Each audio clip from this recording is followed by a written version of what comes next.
तुकाराम जी महाराज पंडरीनाथ भगवान के अनन्य उपासी पंडरीनाथ भगवान का दर्शन करने जा रहे थे। तो दर्शन करने के लिए जब जा रहे थे तो देखा बड़ी भीड़ लगी है मंदिर में, तो बाहर उन्होंने अपनी चरण पादुका उतार दी, पदत्राण उतार दिए।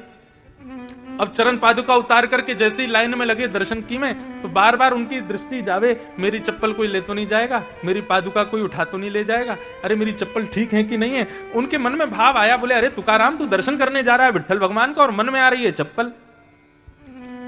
तुकाराम जी लाइन तोड़ करके बाहर आ गए और आकर के अपना पटका खोला, पटका में चप्पल रखी और गांठ बांध के अपनी कमर से बांध ली। बोले पहन के नहीं जा सकते, कमर से बांध के तो जा सकता हूं।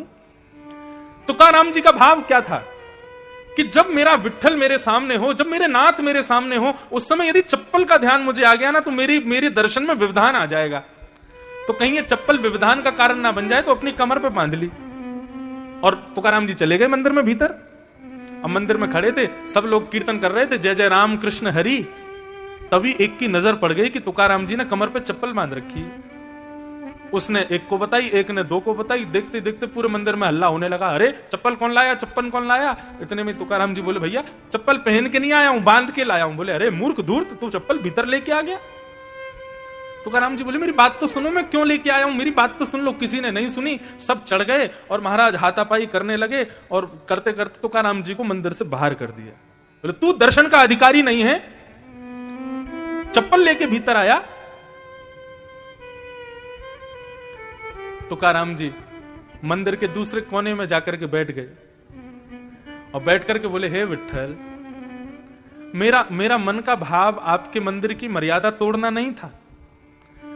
मुझे ऐसा भी नहीं कि चप्पल के प्रति मेरी बहुत आसक्ति है, मेरा मन ही दूषित है कि मैं मंदिर में जा रहा था तो बार बार चप्पल की स्मृति हो रही थी। तो मैंने तो केवल इसलिए यह किया था कि आपका दर्शन करने जब मैं सामने आपके खड़ा हूं उस समय मेरी चप्पल का स्मृति मेरे अंदर ना आ जाए, इसलिए मैंने कमर से बांध ली थी। हे नाथ, यदि मुझसे अपराध हुआ हो तो क्षमा कर देना। हमेशा के लिए प्रतिबंध कर दिया कि आज के बाद तुम कभी विट्ठल भगवान के दर्शन नहीं कर पाओगे। तुकाराम जी रोने लगे और विट्ठल विट्ठल विट्ठल कहकर के जैसे ही रुदन किया, स्थिति ये हुई सामने दर्शनार्थी खड़े थे, लाखों की तादाद में भीड़ खड़ी थी, लेकिन पंडरीनाथ भगवान ने अपना मुख उस तरफ मोड़ लिया जहां तुकाराम जी बैठे थे। अपना मुख ही मोड़ लिया, मंदिर का द्वार ही मोड़ दिया।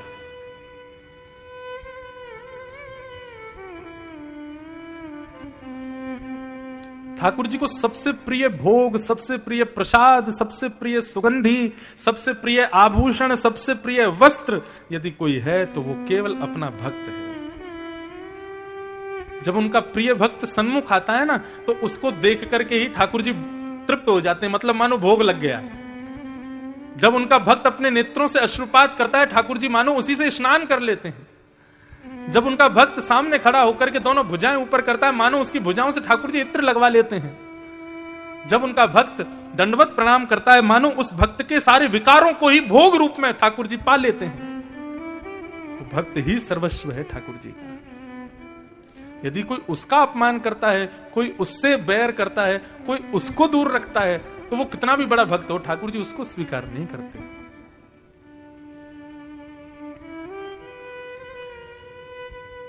अब ये पद गाने से मैं रुक नहीं पा रहा हूं, गा ही देता हूं। ठाकुर जी किसको अपनाते हैं? गिरधर जब अपनों कर जाने, गिरधर जब अपनों भक्तन में मति भक्तन में गति, हरिजन संगे हरि उर आने।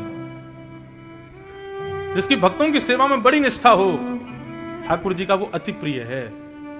एक वृंदावन में एक महात्मा आए, अपने गुरुजी को प्रणाम किया तो गुरुजी ने उनसे कहा कि एक तुम एक काम करो, यमुना जी में स्नान करना, ब्रजरज को अपने तन पर लपेट लेना और फिर गुरु मंत्र का जाप करके नेत्र बंद करना, तुमको श्यामा श्याम के दर्शन होंगे।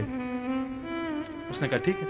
यमुना जी में स्नान किया, ब्रजरज को अपने तन पर लगा लिया, गुरु मंत्र की उपासना करते हुए नेत्र बंद करके जैसे ही बैठा, तभी उसने क्या देखा, अपने अंतस्थ में एक सुंदर एक कुंज है, हरी भरी कुंज, और उस कुंज में श्यामा श्याम लीला कर रहे हैं, किलोल कर रहे हैं। उनकी लीला का दर्शन होने लगा।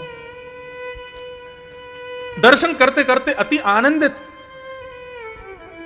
तभी वो अनुभव करता है कि श्यामा श्याम जो उसके अंतस्थ में दिखाई दे रहे हैं, वो एक लीला करते हैं जिस लीला से उस भक्त को थोड़ी हंसी आने लगती है, थोड़ा आनंद आने लगता है। बहुत सावधानी से सुनिएगा।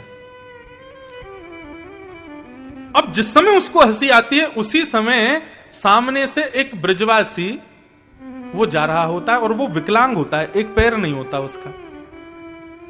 अब वो व्यक्ति हंस तो रहा था ठाकुर जी की लीला देख करके, लेकिन उस विकलांग ब्रजवासी को लगा ये मेरे ऊपर हंस रहा है, ये मेरी चाल पर हंस रहा है।